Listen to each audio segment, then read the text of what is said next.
Nuestra siguiente conferencia está a cargo del coronel de la Policía Nacional del Perú, Franklin Antonio Barreto Verástegui. Es jefe de la División de Prevención e Investigación de Accidentes de Tránsito. El resumen de su hoja de vida es el siguiente: oficial superior con el grado de coronel de la Policía Nacional del Perú en situación de actividad, capacitado y perfeccionado en las áreas de investigación de accidentes de tránsito, revisiones técnicas de daños y transporte terrestre. Perito en investigación, reconstrucción y prevención de los accidentes de tránsito, con 28 años de experiencia en el área. Autor de trabajos de investigación sobre la problemática del tránsito y la accidentalidad. Su formación académica viene como oficial superior de la PNP, egresado de la Escuela Oficial de la Benemérita Guardia Civil del Perú, bachiller en Administración de la Universidad Faustino Sánchez Carrión, magíster por la Escuela de Posgrado PNP en Administración y Ciencias Policiales con mención en Gestión Pública, magíster en la Pontificia Universidad Católica del Perú en Ciencia Política y Gobierno con mención en Políticas Públicas y Gestión Pública. Él va a tocar un tema cuyo título es Fortalecimiento de la Policía Nacional de Tránsito. Gracias. Adelante. Bien, tengan ustedes buenas tardes. En principio, agradecer la invitación del ingeniero Lazarte en este importante evento académico. El tema que me viene o tengo yo la oportunidad de tocar es el del fortalecimiento de la policía en el tránsito, ¿no? Vamos a desarrollar esta exposición con este sumario. Primero hacer un diagnóstico, seguidamente un árbol de problemas, el rol de la Policía Nacional del Perú en el tránsito, las estrategias operativas y finalmente las recomendaciones que son parte de la posición que tiene la policía respecto al tránsito y qué es lo que se tiene que hacer, ¿no?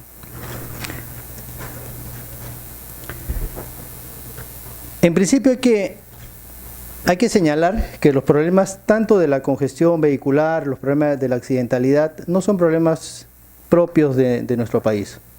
Ya el año 2017, Bloomberg sacó ya una estadística y lamentablemente incorporó al Perú dentro de los top 10 en accidentes de tránsito con muerte a nivel mundial. Ya ingresamos en esta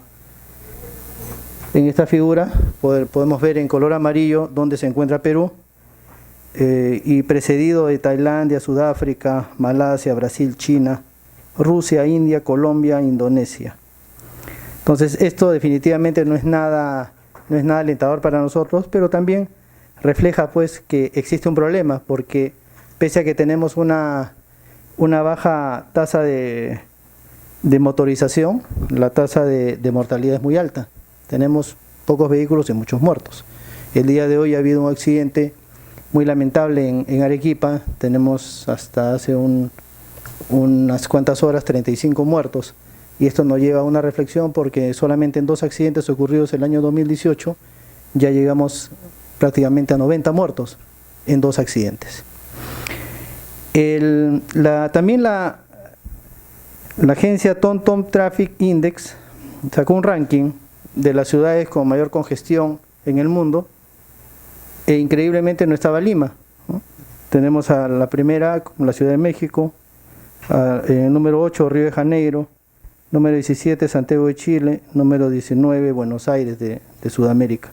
Que en realidad el problema de la congestión es tremendo, y parte de la falta de respeto que hay, ¿no? Falta de valores, hay esto sí es algo generalizado, que las personas no tienen el respeto mínimo por el derecho que tienen los demás para hacer uso de la vía pública. Lamentablemente no tenemos el control de este fenómeno, porque hay varios agentes o hay variables que no podemos manejar, y el día de hoy veía en horas de la mañana el periodismo le da mucha cobertura a hechos de esta naturaleza porque sabe que es el boom, es la noticia del día, pero se olvida consultar la fuente principal, y que es la policía.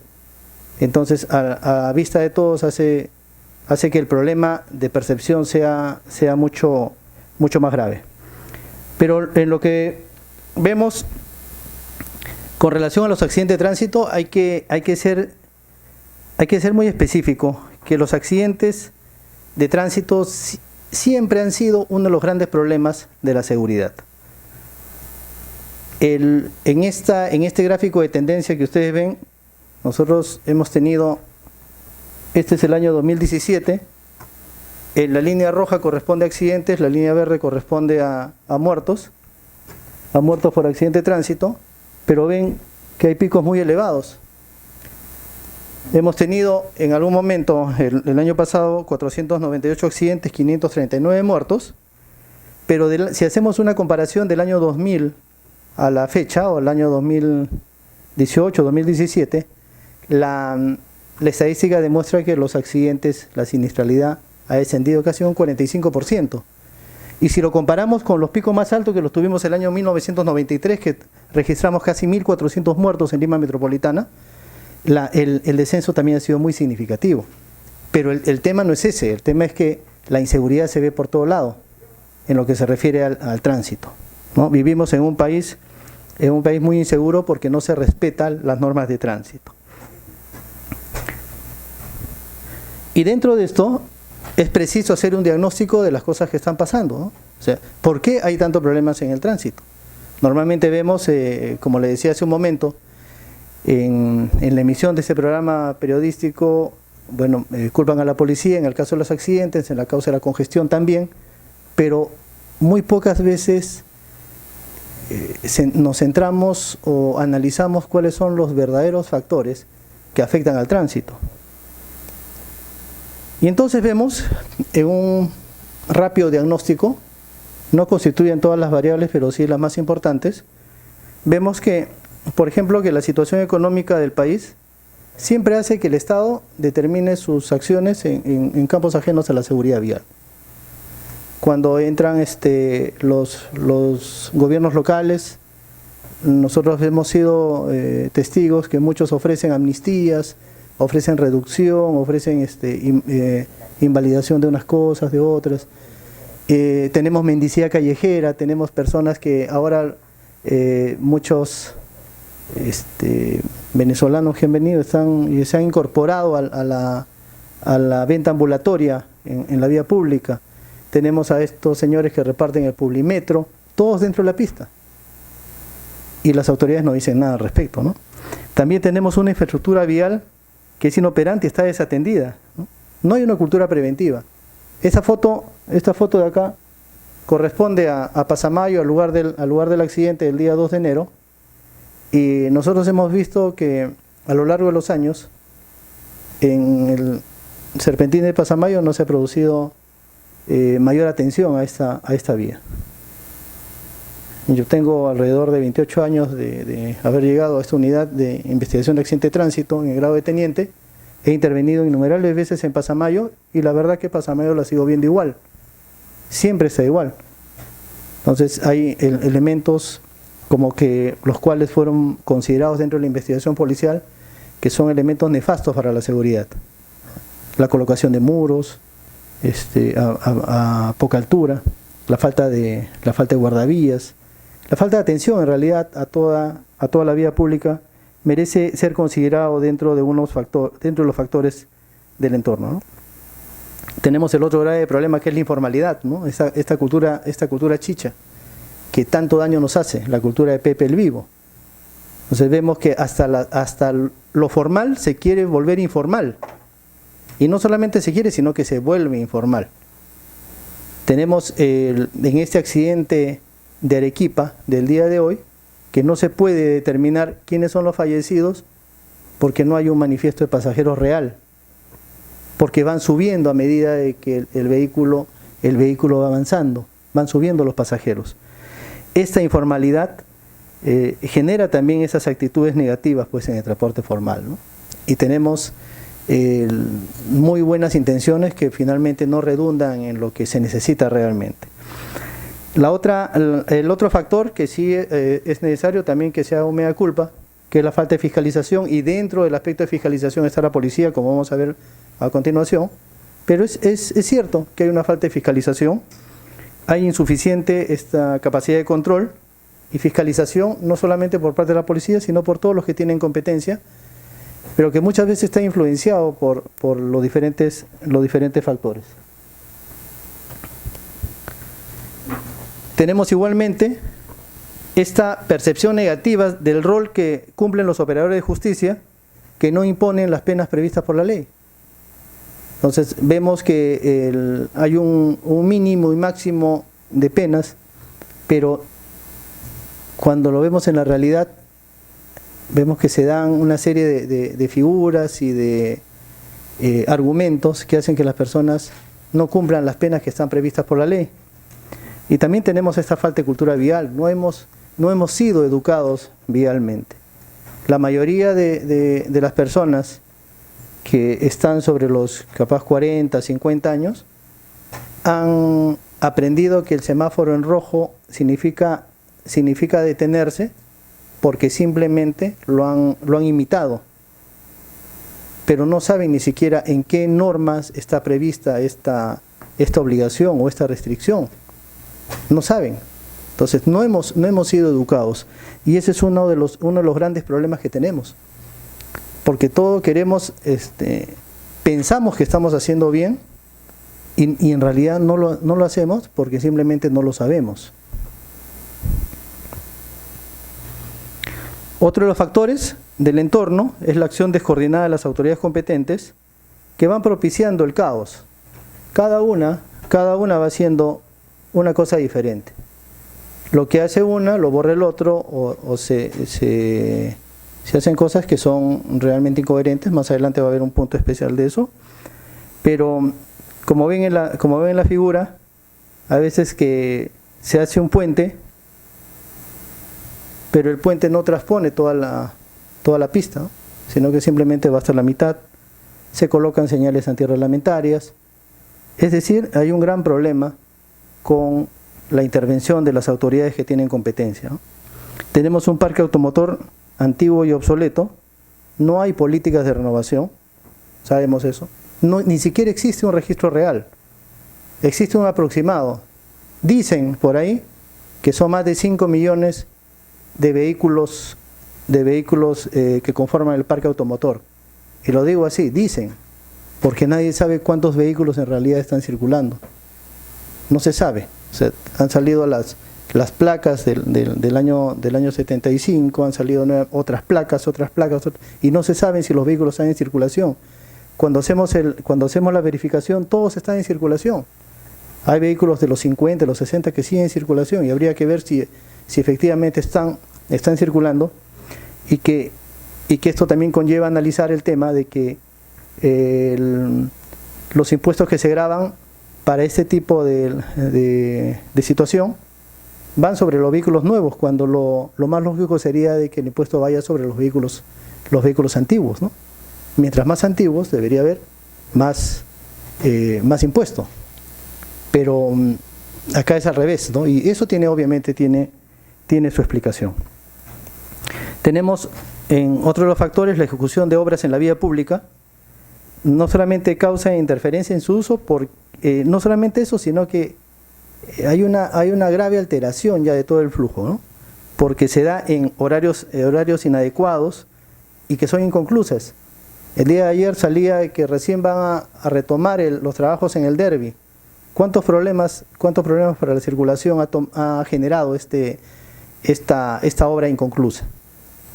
¿No?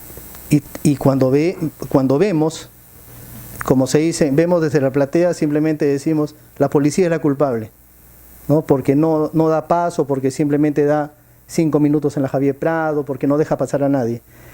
El tema, por ejemplo, en esta vía, que es el Cerro de la Molina, el año pasado, a principios de año, hubo un conflicto entre los dos alcaldes, tanto de La Molina como de la Municipalidad de Surco, y fuimos a hacer la observación al lugar, y 8 de cada 10 vehículos que pasaban por la parte alta del cerro, 8 de cada 10, iba una sola persona manejando. Solamente va una persona manejando. Entonces, ¿cómo queremos que esto se solucione si no renunciamos al transporte particular? Obviamente está ligado a que no contamos con un sistema de transporte que sea eficiente, que sea seguro, que sea confiable, económico, lo que quisiéramos tener para poder abandonar el transporte particular. Tenemos estas vías públicas enrejadas, que ya es parte de la inseguridad, que no dejan que haya ruta de desfogue. Se malogró un carro y alteró todo en la vía pública. Tenemos el crecimiento de la ciudad sin proyección, ¿no? El fenómeno de migración interna ha generado de que esto pues se desborde. Acá hay una vista fotográfica que está en San Juan de Miraflores, a 2 cuadras de la municipalidad de San Juan de Miraflores, donde miren, parte de las líneas de carril están los postes de alumbrado público ahí, ¿no? Y como le decía, tenemos un transporte condicionado al vehículo particular, ¿no? Y esto se ve más ya en las horas puntas, que están extendidas. Antes decíamos hora punta de 7 a 9, ahora más bien tenemos que decir cuándo son las horas valle, ¿no? Para poder salir, porque prácticamente todo el día estamos con horas puntas. Y por último, la multiplicidad de autoridades que no definen sus límites y que implementan medidas incoherentes con la realidad de la ciudad. Y eso es una verdad. Lo hemos visto en el caso del accidente del Cerro San Cristóbal. La División de Investigación de Accidente de Tránsito hizo el trabajo técnico, estableció todos los factores, pero se llevó grandes sorpresas, ¿no? Como la de la generación de una autorización para hacer transporte turístico por 10 años y no decía dónde. Simplemente le dicen a la persona: está usted habilitado para hacer transporte turístico, pero yo me lo puedo llevar quizás pues a las zonas más peligrosas de Lima para hacer turismo. O sea, no le dicen dónde. Y la otra municipalidad que renuncia a su obligación de fiscalización y de control, porque la empresa daba 3.000 soles mensuales y le ofrecía movilidad para cualquier programa que tuviera la municipalidad. De tal manera que estuvimos frente a un vehículo alargado en su longitud, con una altura que sobrepasaba lo permitido, que elevaba el centro de gravedad. Tenemos un conductor que no sabía con qué vehículo había subido al Cerro San Cristóbal. Teníamos que en la parte inferior ese vehículo no tenía asientos anclados, sino tenía sillones de oficina. Entonces, este problema es prácticamente producto de la multiplicidad de autoridades, ¿no?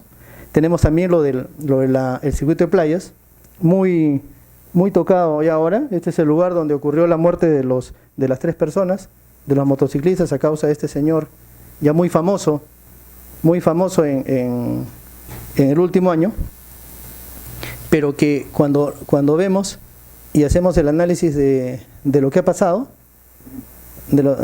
tenemos necesariamente que tocar que la Municipalidad de Lima declaró en suspenso la clasificación del circuito de playas desde el año 2016. Entonces esto quiere decir de que esa vía no es nada. En ese momento no se sabe qué es, no tiene clasificación, y por lo tanto no puede haber fiscalización efectiva, porque no se puede llenar uno de los campos obligatorios de la papeleta de infracción, que es la nomenclatura de la vía y la definición o la clasificación de la vía. Entonces esto nos lleva a decir pues que en realidad no hay mucha coherencia en la acción municipal. Y por último, y ese es uno de los trabajos que estamos realizando y estamos próximos a concluir, que está referido a las ciclovías, porque existe toda ya una concepción sobre movilidad sostenible, sobre uso de las bicicletas, pero como siempre creo que lo he afirmado, digo, bueno, nosotros tenemos que respetar al ciclista, y ¿cómo hago yo para que el ciclista me respete a mí? Si el ciclista no respeta la luz del semáforo, no respeta los sentidos del tránsito, porque simplemente no se los han enseñado. Si no le han enseñado al del vehículo automotor, menos se lo han enseñado al vehículo no motorizado. Y a esto le sumamos la acción Ciclovías ciclovías implementadas en el carril izquierdo de una calzada, contraviniendo lo dispuesto en el Reglamento Nacional de Tránsito, que dice que los vehículos menores deben circular ordenadamente por el lado derecho de la vía, por el extremo derecho. Aquí está. Y confunden términos ciclovía, ciclocarril, ciclosenda, cicloacera, no saben qué es, porque finalmente segregan esa ciclovía, y lo que generan es angostamiento de los carriles, y ya no hay problemas con los ciclistas aparentemente, ¿no? Sino que hay problemas de choques laterales, porque ha quedado reducido el espacio de carriles. Tenemos también señales verdes, azules, rojas, que no se han incorporado al manual de dispositivos de control del tránsito automotor para calles y carreteras. No están incorporadas, y el reglamento es claro, dice, solo se debe obediencia a los dispositivos de control que están en el reglamento nacional, perdón, en el manual de dispositivos de control de tránsito. Entonces, como a alguien se le ocurrió decir, por un lado he visto azul, verde, entonces lo ponemos. Pero esto está causando un grave conflicto, porque ¿qué le podemos decir a una persona que ni siquiera sabe interpretar el pare, porque nunca se lo enseñaron, que interprete esto de acá? Que interprete un triángulo con una bicicleta adentro. A ver, vayamos a quizás hacer un sondeo y no lo vamos a poder definir.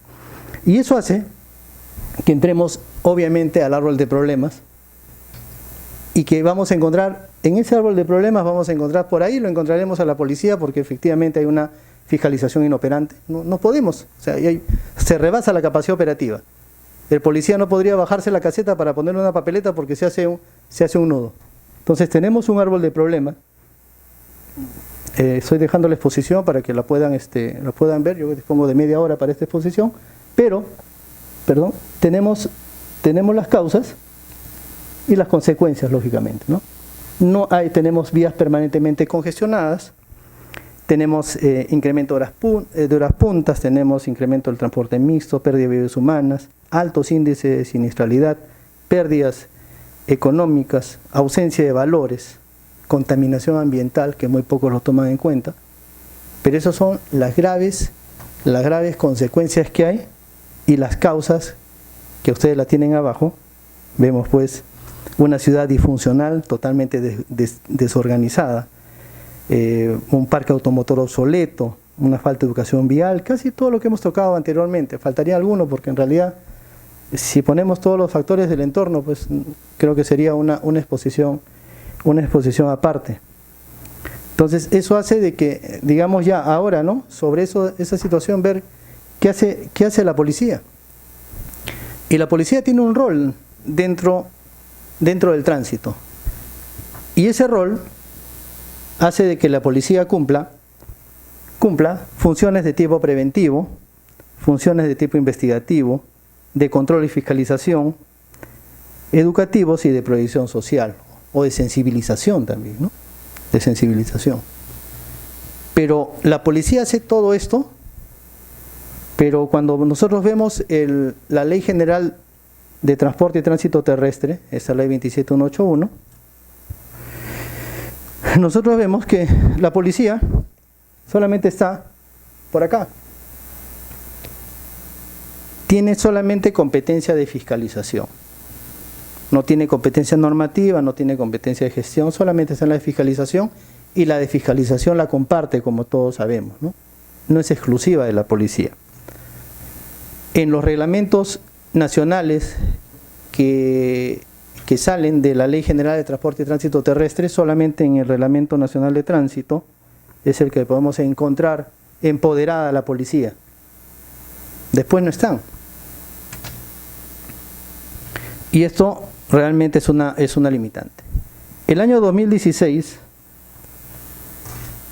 se promulgó el Decreto Legislativo 1267, Ley de la Policía Nacional del Perú, que da dentro de las funciones la fiscalización del cumplimiento de las normas de tránsito, y como una atribución la prevención e investigación de los accidentes de tránsito y las infracciones previstas en la norma. En el mes de octubre del año 2017 se promulgó el Decreto Supremo 026, reglamento de ese decreto legislativo, o sea, el reglamento de la ley de la policía, y dentro de todas estas cosas ya nos daban ya algunas funciones específicas, ¿no? Aparte de garantizar la libre circulación vehicular, nos da la parte ya de fiscalización, la ejecución de las operaciones policiales, por ejemplo, de control de alcoholemia, de control de velocidad, la prevención e investigación de accidentes de tránsito, las funciones de protección y seguridad en carreteras, y subsidiariamente dicen que podemos también fiscalizar la norma de transporte, que es un tanto difícil, porque dice solamente en aquellos lugares donde no exista o no esté la policía, ¿no? Y también nos dice que podemos realizar estudios de seguridad vial y análisis de la problemática de tránsito. Hasta antes del mes de octubre lo hacíamos como nosotros decíamos en la policía, con una misión deducida. De la principal deducimos. Si la principal nos dice que nuestra gran labor es prevención de accidentes de tránsito, yo hago todo, pues hacemos todo. Pero ahora sí lo tenemos especificado ya en el reglamento de la ley.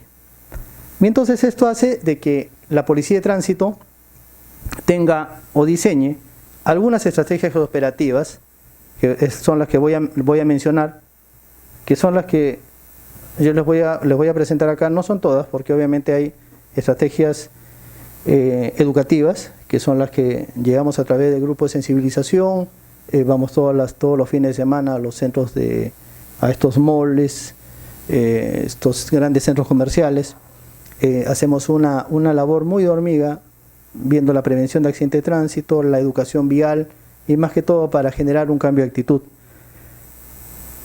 Pero la estrategia operativa de campo, y creo que es la que se ve más, es la de fiscalización del cumplimiento de la norma de tránsito a través de las operaciones policiales de control. Y ahí tenemos que, por ejemplo, el año 2016, dentro de las infracciones muy graves, la infracción por no respetar los límites de velocidad, por cruzar con luz roja, por desobedecer las indicaciones del policía y por conducir sin licencia de conducir, eran las que tenían mayor prevalencia como infracción muy grave. Como infracciones graves, las dos principales, estacionar interrumpiendo el tránsito y conducir por el carril no permitido al transporte, y como infracción leve, el mal uso de la bocina o el claxon y el mal estacionamiento en lugares permitidos. En lugares permitidos. Eso fue el año 2016. El año 2017 se vuelve a repetir como la infracción de mayor recurrencia, no respetar los límites de velocidad por la conducción en estado de ebriedad y el cruce en luz roja. En el caso de infracciones graves, igualmente, continúa estacionamiento interrumpiendo el tránsito y conducir por el carril no autorizado. Y como infracción leve, el mal uso del claxon o la bocina. Finalmente, son las infracciones que siempre se dan. Y cuando vemos un comparativo entre 2016 y 2017, tenemos que entre los 2 años se han puesto más de 1 millón de papeletas. Más de 1 millón de papeletas. Pero la policía es la que denuncia las infracciones, no la que cobra. Entonces, habría que preguntarnos del millón cuántas papeletas están pagadas, ¿no? Porque sabemos nosotros que hay varias formas que podamos aprender la lección, ¿no? Y una de ellas dicen que es cuando toca nuestro bolsillo, ¿no? Entonces, el año pasado se han colocado más de 50.000 fotopapeletas por exceso de velocidad, cada una cuesta 730 soles, sin descuento, pero habría que ver cuántas papeletas han sido pagadas, ¿no? Entonces vemos que la mayor incidencia de infracciones está dada por las infracciones graves y la mayor recurrencia se va por la imprudencia, ¿no? Velocidad, desobediencia a las normas, circulación en sentido contrario, ¿no? Y el estacionamiento, las infracciones por estacionamiento también resulta ser las más recurrentes juntas, ¿no? Todas. Estacionar interrumpiendo el tránsito en doble fila, en lugares permitidos pero de forma errónea. Entonces, entre velocidad, ebriedad y mal estacionamiento, entre ellas, abarcan el 35% de las papeletas que impone la Policía de Tránsito. Entonces tenemos esta estrategia que es la fiscalización que tenemos que dar, pese a que hacemos muchas campañas de seguridad vial, muchas campañas de educación vial, pero también hacemos una fiscalización electrónica, ¿no? Una fiscalización con medios tecnológicos. Tenemos lo que es la alcoholemia, tenemos las fotopapeletas y el control de velocidad, y dentro de cada una de ellas cada una tiene una condición muy especial, y creo que la que más nos lleva a analizar el tema, qué es lo que pasa con la seguridad en las vías, es en el caso de la alcoholemia. En el caso de la alcoholemia tenemos una ley que ya va a cumplir 16 años de existencia, pero que en esa ley dice claramente que las tasas de alcoholemia que realiza la policía como parte de su actividad preventiva policial son indiciarias y referenciales hasta que se practica el intervenido del examen en sangre. Entonces, mientras no tengamos esa arma para poder denunciar inmediatamente a la persona que está conduciendo, solamente con la prueba en aire expirado o el aliento, mientras no tengamos eso, quizás no sea muy efectiva la intervención de la autoridad, ¿no? El año pasado, 2017, se intervino a 2.500 personas, son más de 2.500 personas que arrojaron positivo a la prueba de alcoholemia. Pero la prueba de alcoholemia también constituye un delito, pero este delito también tiene su escape, como dicen, ¿no? Y entonces tenemos la aplicación del principio de oportunidad, y esto hace de que estos delitos nunca vayan a proceso, porque simplemente se quedan ahí, se quedan en principio de oportunidad. No tenemos un adecuado control, no hay un adecuado registro, y lamentablemente es un problema que lo tenemos latente ahí, porque supuestamente tendríamos que tener con esta legislación un efecto muy lógico, ¿no? Nos llevaría a decir, a mayor control policial, menor cantidad de positivos en alcoholemia, ¿no? Una relación inversamente proporcional, pero lo que tenemos es al revés, o sea, es directamente proporcional. A más operativos, más cantidad de positivos. Y eso es porque no hay una sanción efectiva. No existe una sanción efectiva. El año pasado tuvimos el caso de un señor que un notario público, que en el mes, si no mal no recuerdo, en el mes de mayo, había sido intervenido por un accidente de tránsito en estado de ebriedad, cuya sanción indica de que la licencia debe ser retenida, cancelada, y se le debe dictar inhabilitación de por vida para obtener una nueva licencia. Eso fue en mayo, y en noviembre chocó contra un vehículo y una persona murió a consecuencia de ese accidente. Y cuando fuimos a intervenir, ese señor tenía en su poder su licencia de conducir. La tenía en su poder. Y cuando fuimos a verificar el sistema, no tenía ninguna sanción. Del mes de mayo al mes de noviembre no existía cancelación de la licencia. Entonces, ¿cómo lo obtuvo? No se sabe, no la quiso decir. Obviamente la persona fue puesta en calidad de detenido ante el Ministerio Público y está afrontando su proceso penal. Entonces, esta estrategia operativa de la fiscalización nos ha llevado a tener esta relación de las causas de los accidentes de tránsito acá en Lima Metropolitana, donde siempre son las mismas, son las 5. Y esto hemos tenido inclusive que separar algunas causas, porque el accidente de tránsito se genera básicamente por 3 causas.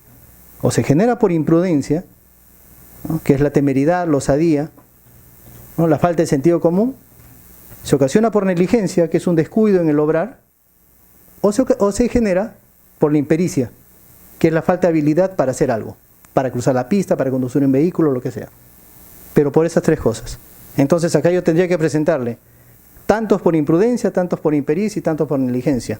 Pero como la recurrencia es tan grande en algunos factores, por ejemplo, ebriedad del conductor y ebriedad del peatón, imprudencia del conductor, imprudencia del peatón, se han tenido que separar. Se han tenido que separar. Y es por eso de que las operaciones de alcoholemia y de control de velocidad del año 2017, en control de velocidad llegando a 49.000 fotopapeletas y en control de alcoholemia en 2.512 personas intervenidas positivas a la prueba en aire expirado, tenemos que la causa, exceso de velocidad y ebriedad de conductor ya están en la 4ª y 5ª. Pero ojalá que podamos hacerla descender de tal manera que ya no aparezca ni siquiera en ese listado nefasto. Eso sería lo óptimo, ¿no? Pero hay un concurso de situaciones que deberían producirse para que esto en realidad deba darse de una manera efectiva. Entonces, básicamente, o sea, yo les he querido resumir las estrategias operativas que hace la policía en el campo y a dónde apunta lograr algo bueno con estas estrategias. Como les vuelvo a repetir, no he querido extenderme más con las otras que hacemos a nivel educativo, pero como parte final de esta exposición, yo quiero presentarles lo que básicamente constituye la posición de la policía respecto al problema del tránsito. La policía de tránsito apunta a 2 aspectos. Apunta a la educación y apunta a la fiscalización. Sobre esos 2 aspectos. A la educación porque existe una necesidad de hacerle entender a las personas que lo que está haciendo está bien o está mal. Y como en algunas ocasiones he podido también expresarlo, yo recuerdo mucho un pasaje de la Biblia, ¿no? Donde dice que se juntan el Felipe y el etíope, ¿no? Y Felipe dice que encuentra el etíope y el etíope está leyendo las Sagradas Escrituras, y Felipe le pregunta, ¿no? Y le dice, ¿entiendes lo que lees? Y el etíope le responde, ¿cómo voy a entender si nadie me ha enseñado? Entonces, obviamente, ¿cómo vamos a hacer entender a una persona que una señal tiene ese significado si nadie se le ha enseñado? Solamente se coloca. Y si a eso le sumamos que hay autoridades que están confundiendo, están distorsionando, están yendo en contra de la norma general, entonces decimos, ¿qué necesitamos? Necesitamos obviamente educación y necesitamos fiscalización. No podemos soltar la fiscalización. No podemos soltarla. Les voy a retroceder, me disculpan, no sé si llegan a ver, este es el cinemómetro, que es el aparato para medir velocidad. El 22 de agosto se detectó a una persona a las 4 de la tarde a 163 kilómetros por hora en la Panamericana Sur, pasando el Turing. 163 kilómetros por hora. Entonces no podemos soltar, como le decía, no podemos dejar de lado la fiscalización. Es necesaria, pero es más necesaria la educación. Y sobre estas dos bases, sobre estos 2 pilares, lo que queremos lograr dentro de esta posición de la Policía de Tránsito es lograr autoridades competentes, pero no autoridades que sean competentes, sino que tengan competencia, o sea, que sepan qué hacer y cómo hacer. Necesitamos que se mejore la infraestructura, necesitamos que las obras en la vía pública tengan autorización y se cumplan los plazos, necesitamos políticas públicas coherentes para la renovación del parque automotor, para la adecuada sanción, para todo lo que significa el mejoramiento del tránsito. Necesitamos un marco normativo efectivo y obviamente todo esto va a redundar en el principio de autoridad. No es bueno como sociedad que venga una persona y haga algo extremo, algo que esté reñido contra la ley y que todos digamos que está bien. Ayer ha habido un hecho policial, ha habido lamentablemente una persona muerta, gente que simplemente invade lo que no les pertenece y exige que eso sea suyo. Entonces, eso está mal. Necesitamos entonces renovar y tenemos que potenciar este principio de seguridad, principio de autoridad, para que en realidad los problemas del tránsito puedan encontrar una solución efectiva. Muchísimas gracias por su atención.